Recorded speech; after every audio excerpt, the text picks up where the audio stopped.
Hello friends, I will be talking about water crisis in Indian Punjab and its management strategies.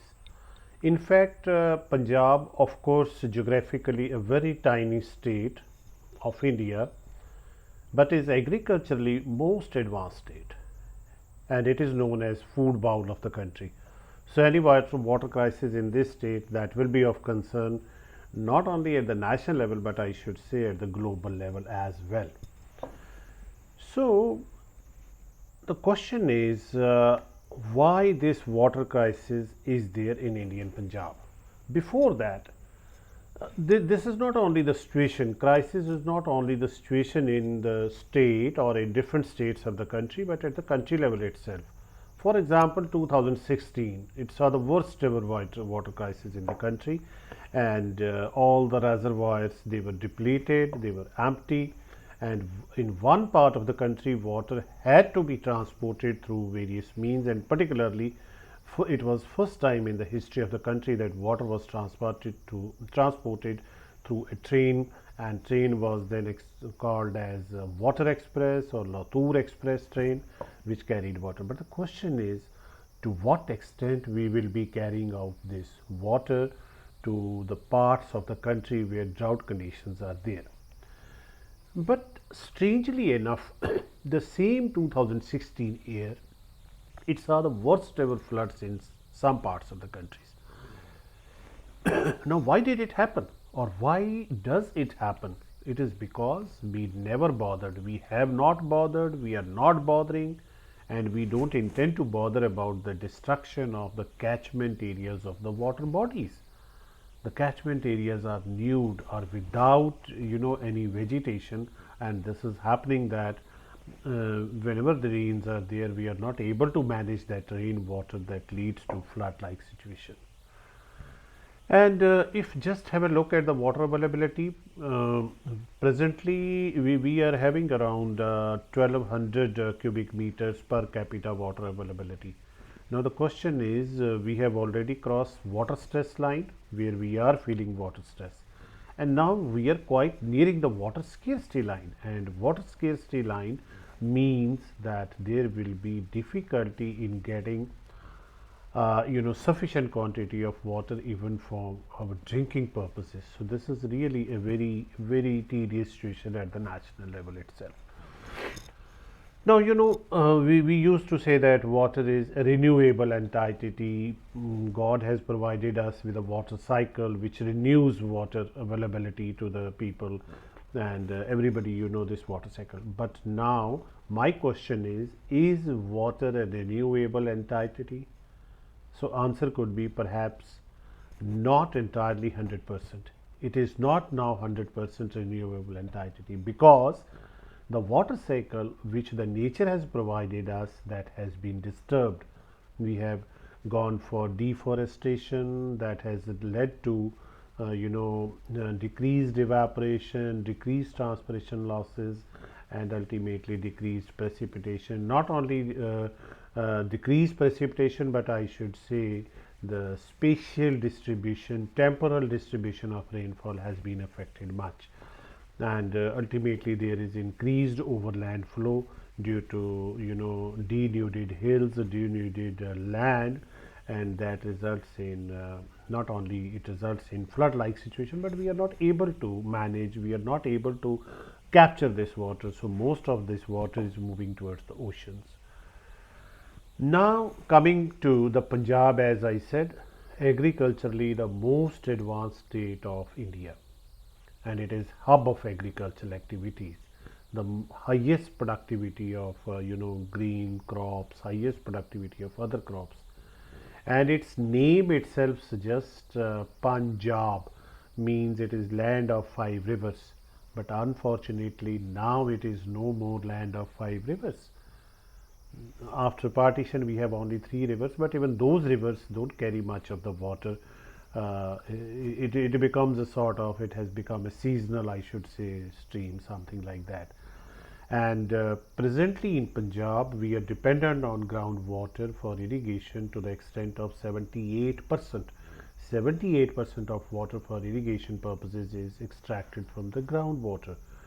and for municipal and industrial use almost 100% water is extracted from groundwater. So ultimately there is water scarcity, there is water quality deterioration. We are losing our groundwater table at the rate of 65 centimeter per annum, and of course water quality is deteriorating day by day. We are no more sure about the water in the taps to be pure. Every household is spending a huge amount of money for purifying this water. Now just having a look at the water balance in Indian Punjab, water availability is around 35 billion cubic meters, and our requirement is 60 billion. This requirement is only crop water requirement. If I talk of the total requirement, it's around 63, 64 billion cubic meters. So there is a deficit of 25 to 27 billion cubic meters, and out of this 10 billion cubic meter is met through rainfall, and the rest 15 billion cubic meter deficit is fulfilled through over withdrawal of groundwater, with the result that every year we are losing this groundwater at the rate of 65 centimeter per year. And let me tell you friends, Punjab consumes 172% of groundwater recharge. So this is really very pathetic situation. So we need to strategize something about it. Just have a look at the groundwater situation in Punjab in 70s, 80s, 90s, then 20s, 2009, 19, and you can see that 73 situation was very good, I should say. 80s where situation was very good, 90s situation was very good, but in 2001 the situation started deteriorating. But from 2001 to 2009, and then further from 2009 to 2019, the situation has drastically turned towards scarcity. You can see 2009 and difference between 2000. During last 10 years we had a drastic fall in water table as compared to 2001. So this shows that during the recent decades the fall in water table has been there to a greater extent than the previous decades. Next is, as I said, pollution of the water bodies. The waste water being thrown into the freshwater streams, good quality water getting polluted. And see over here, this is a common situation in every city, every town, that the rivulets, the streams, which once used to carry very good quality water, now are polluted because of untreated domestic sewage, which finds its way into such streams. And you can see because of the eutrophication, there is of course dearth of oxygen, BOD, COD, and there are heavy metals effluent from the industries finding their way into these streams, and ultimately these rivulets, streams, they join the rivers and they pollute the river waters as well. Even not only pollution of the river waters, but that also leads to the it becomes a threat for the existence of the fauna present in these rivers or surface waters. And that these fish and other animals, they are in fact responsible for keeping the water clean, but because of dwindling oxygen levels due to eutrophication in these rivers and streams, this is for water quality is further deteriorating. And see over here, the industrial effluents from the leather industry, it is entering into the stream, and you can clearly see the difference between the good quality water and the effluents. You can see the color difference. Now just this was a study carried out by our group and published in Environmental Pollution, that how the contamination of Satluj river, because Satluj river is the major river in the state of Punjab, and you can see both during pre-monsoon and monsoon, and particularly if we just have a look during pre-monsoon, this zone 1 over here, it is in fact the water entering in Punjab, and see over here, and zone 2 the contamination increases. And this contamination is mainly because of metal concentration, that's cadmium, nickel, chromium, particularly from the cycle industry.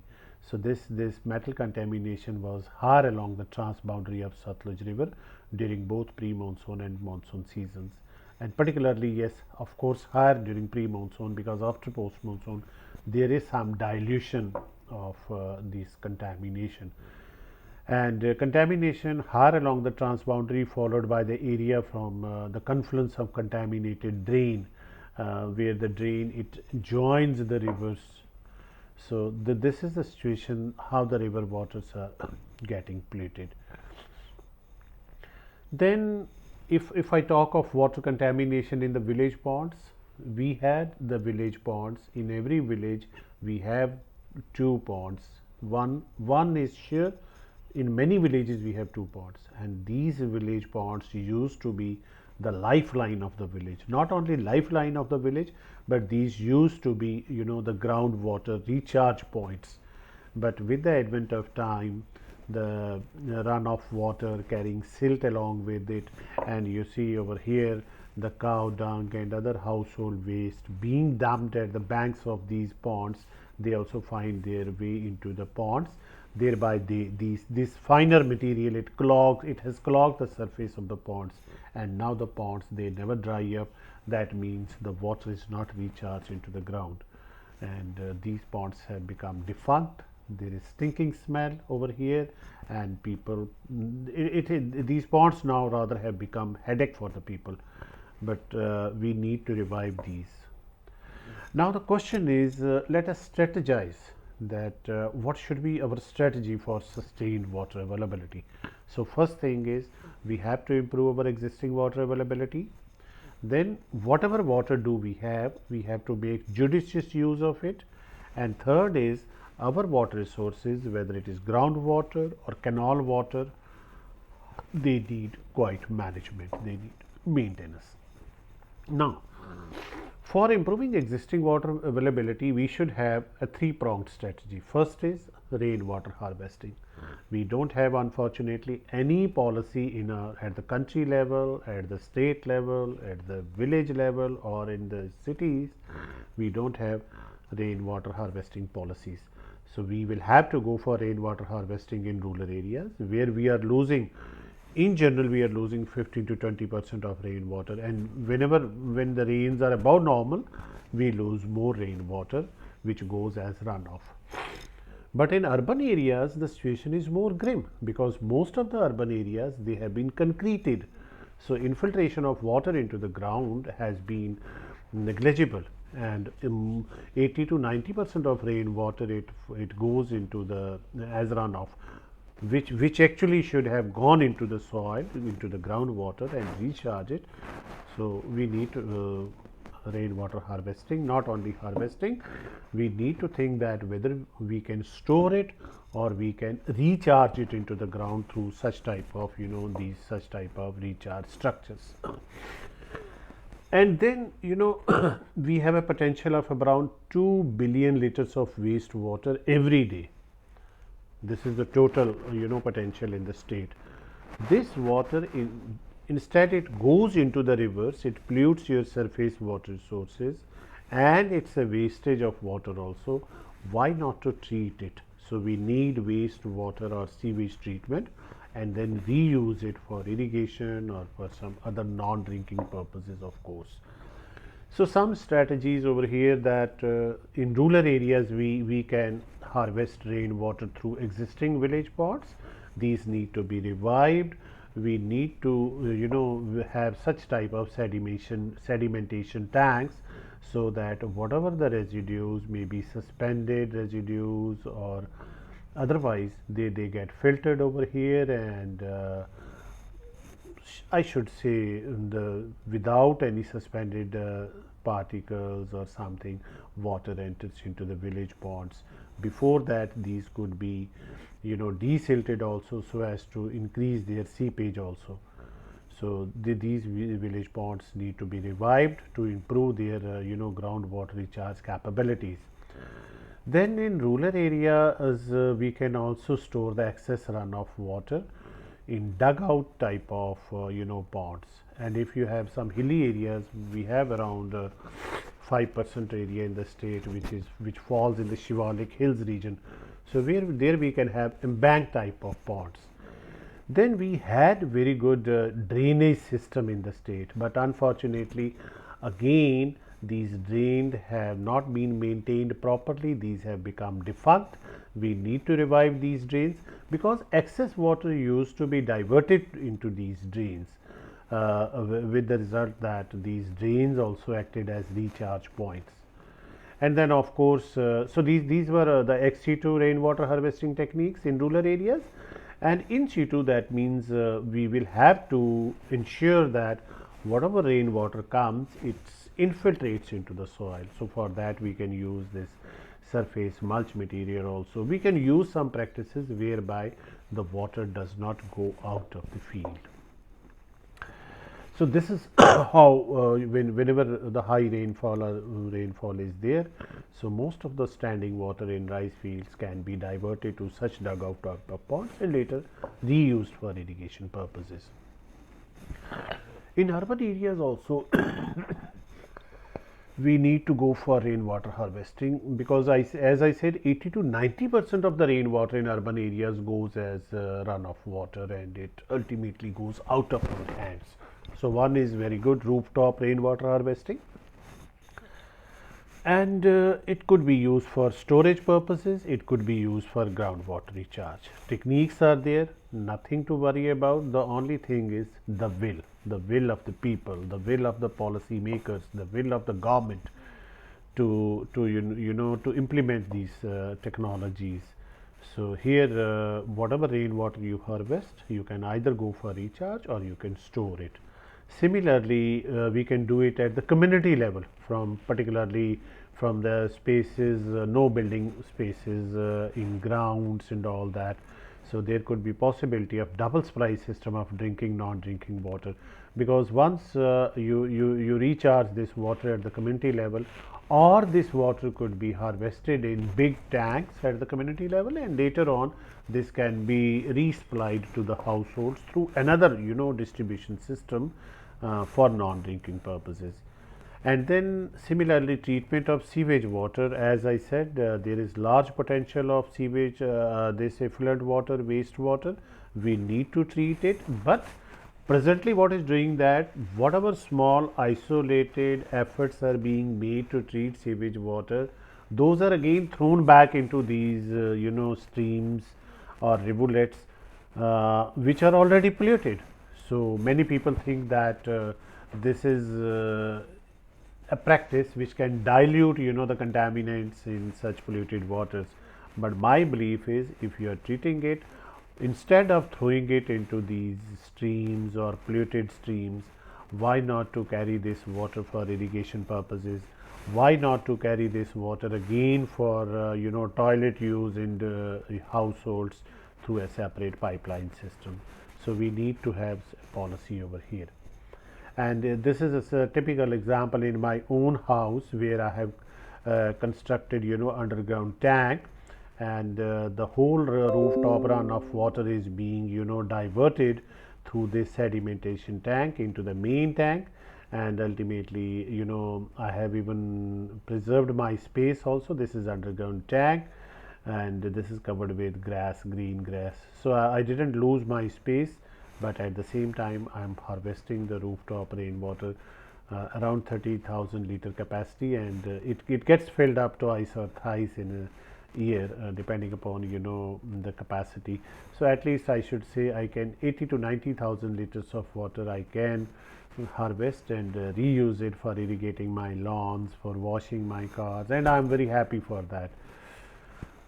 And at least we can do this, a very simple practice of rooftop rainwater harvesting. You can divert it, and then at maybe a 500 liter, 1000 liter tank can be filled, and particularly in hilly areas this is a common scene, because people over there, they have dearth of this water, so they try every means, and this is very simple technique of harvesting rooftop rainwater. Then so this was that by harvesting rooftop rainwater or whatever rainwater is there, and secondly by treating wastewater we can increase water availability. Second part of the strategy is judicious use of water. Whatever water we have, use it judiciously. We are not using water judiciously. So first of all, in urban areas, you know, if we want to ensure that people should use water judiciously, we need to have metered supply of water. We need to charge them on the unit basis. Households, maybe for bigger households, at least we can impose that whatever amount of water they use, they will be charged on actual use basis. Similarly, in public sector buildings, in commercial buildings also, we can charge them on a metered basis. Then, of course, recycling treated sewage water for non-drinking purposes. Can we have a separate supply line for drinking and non-drinking purposes? At least for our toilet use, we can use this treated, sewage water. So this will be a win-win situation. You are not diverting this treated sewage water again into the polluted waters and losing this water, and at the same time we will be saving some water which presently we are using for our household purposes. Then again, similarly, reuse of stored rain runoff water for non-drinking purposes. So whether you are harvesting it in the households, whether you are harvesting it at the community level, so we need to reuse it. And then of course, green belt is very important component, because this is the portion in the urban areas which acts as open point for groundwater recharge. So whatever water from the roadside, whatever water from the buildings is there, that water can go into the soil. And at the same time, we in India, we in Punjab need a mass awareness campaign program for creating awareness about the importance of water, about the deteriorating water quantity and quality. People are not aware of it. People treat water like as a common thing which has been available, which is available, but we need to teach them, we need to make them aware about it. Then again, in rural areas, again I will advocate for metered supply of water and charge on units of actually which are consumed. Then higher unit charges of electricity for in rural areas, even if the municipal supply is there, people still have their own submersible pumps. They are extracting water, and if they are doing so, they should be charged at the higher rates of electricity. We need to discourage them for this individual bore wells in their houses, despite of good supply of municipal water. Then for agriculture, irrigation purposes, I should say we should charge for the electricity which is being used for agriculture tube wells. At least we can do it for the land holding more than 10 acres. Yes, we can do it. We must do it. So it should not be on lump sum basis that okay, you have a 25 horsepower motor and all that, you will be charged this. Instead of this, whatever number of kilowatt of electricity is being consumed by the person, he or she should be charged accordingly. For less than 10 acres, because we say they are small and marginal farmers, so we can fix the limit, say 500 units, which could be free of charge. But if they are using more than 500 units, then they could be charged. So this is sort of rationing we need to do it. Then the distribution system is not so good, the distribution system for irrigation purposes. So we need to stress upon more underground pipeline in agriculture fields, so that conveyance efficiency of water gets increased. Then this is very important point that for irrigation purposes we should have a special weather based advisory system, so that farmer comes to know that okay, after 3-4 days I am expecting a good amount of rainfall, so better I should not irrigate my crop today, let's wait for 1 or 2 days, and if the rains are there, good. So for this we should have accurate weather based advisory system, and that should be only I should say strictly for irrigation purposes. It could be a separate advisory system, not the general weather advisory system. This is very important, we need to work on it. And people they prefer groundwater than canal water, because groundwater use is very easy for them. Just press a button, even they don't have to press the button. They have automatic starters put on their tube well motors. Whenever electricity is there, it gets automatically started, and whether or not the field requires irrigation, still water is being pumped out and diverted to the fields. So we this is very important that we should encourage the canal water supply. So why not we should supply it free of cost? And of course, again in rural areas, we need a mass awareness campaign for the people to understand the importance of water and its conservation. Then also in industrial sector, industry is also extracting groundwater, and we should have groundwater extraction charges. Not only charges for groundwater extraction, but conservation also. So we can ask the industry that, okay, if they are using X amount of water, they are extracting X amount of water, they need to conserve 3x amount of water. And if they don't want to conserve it, they can pay it to the government, so that government may have some policies, some schemes for conservation of water, maybe in agriculture sector or maybe in other sectors. Then we can also go for water credits. So whatever the industrial unit saves upon water, it can sell it to others. So this will in fact encourage the industry to go for recycling and reuse of water. And then we should also ensure that industry, before disposing of their effluents into streams and rivers, they need to treat it. And as I said, instead of throwing into streams and rivers, we should have a policy to carry this treated water, treated effluents for irrigation purposes, and some system should be there. Then some industrial units, what they are doing, that they have taken the land on lease, or they have their own land, and they are using that untreated effluent for irrigation purposes, and they say, I am irrigating this land, this is my land, I can do anything on it. But that is not good. Actually, that untreated effluent may go into the soil, it may join the water table, and it may contaminate the water table, not only in that particular area, but in all the whole of the area which is surrounding that. So in fact, he is not doing harm not only to himself, but he is also harming to deteriorate the quality of groundwater for others also. And for this, again in industrial sector also, we need to have a mass campaign. Then third part of this strategy, as I said, it's a three-pronged strategy. That is, we have to manage the water resources. So groundwater recharge, it is decreasing over the years. Extraction is more, recharge is less, because of concretization of urban areas. So we have to encourage the practices. We have to go for the structures for flood water recharge along the canals, because during rainy season the canals are full capacity. They go out. Most of the water goes out of state boundaries. So we can this extra water could be then made to recharge the groundwater. Similarly, in agriculture lands, we can have structures for community type of structures for groundwater recharge, and same thing should be there for commercial buildings, big houses. They should harvest their water, make it to recharge the groundwater. Then, as I said, desilting of village pond is important, because village ponds, their seepage rates are actually negligible.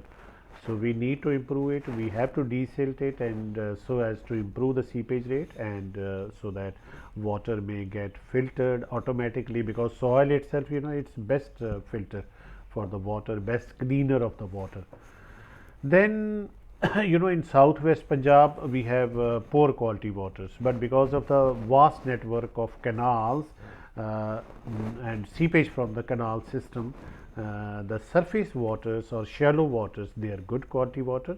So we need to first of all determine that up to what depth the water quality is good, can be used for irrigation purposes, and then we can go for skimming well technology in such areas to skim that good quality water from the shallow aquifers, instead of the deeper poor quality waters.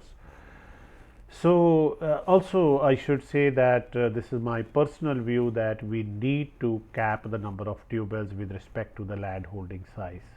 We need to work on it. Then again, as in rural areas, I will also prefer green belts in urban areas as well as rural areas. Then checking the flow of excess river waters across the borders. You can put some type of check dams or slow the velocity of water in the river, so that most of this water, instead of going out of the state borders, it goes into the soil, it recharges the groundwater. And again, we need to explore the possibility of storing and using excess canal water for drinking purposes. And already government is planning to, in few big cities of the state, they are planning for use of this canal water for drinking purposes, so as to reduce the burden on groundwater resources. So, for water management strategy, I should say yes, we need to have moisture conservation practices. We should need to have indigenous technical knowledge. We should inventorize these techniques. We need to conserve soil moisture, and at the same time, we need to harvest rainwater, maybe at the individual farm level, maybe at the village level or watershed level, or in the urban areas, could be through rooftop rainwater harvesting. So, this rainwater harvesting combined with conserving soil moisture, and of course, third strategy is strengthening our water resources. We can ensure sustained water availability, but this should have the participation of the people also. Until and unless we don't allow the people to participate, it will not be possible for us. So, with these words, I should say yes. Thank you very much. Any questions regarding this talk will be most welcome. Thank you very much.